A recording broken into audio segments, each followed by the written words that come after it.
15 years namin nag-uban.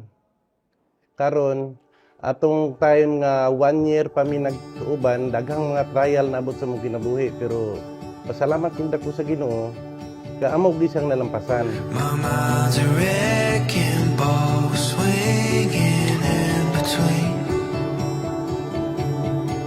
doubts and fears and all the things that I can't see.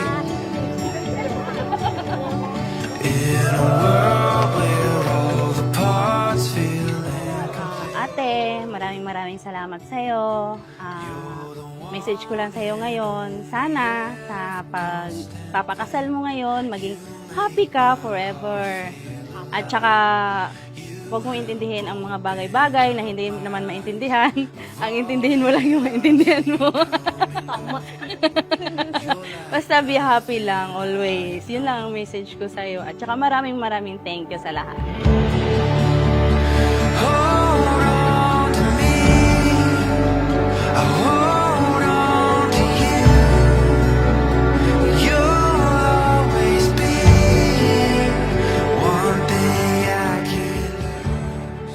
Ang among pagpuyo, wa gyud problema kay sila, understanding ko sa kuha, parehan ning duha.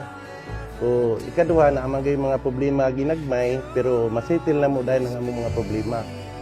O sa kang love, nahibalo man siya, unsa na ko siya kamahal. Kung unsa na ko pagpangga akong kagalingon, mo pa nung pagpangga sa iya. Love till death do us part. Don't know how the days they go, blink of an eye. But I know the wars I'm in, not losing fight. You break up. Una sa tanan, love, nagpasalamat kog dako sa Ginoo nga ang tanan nga atong mga pangandoy na abot na jud. Nakasal na jud ta. Og karon, love, sa nako nimo nga mas mahalon pati ka. I love you, love, and tell you to us.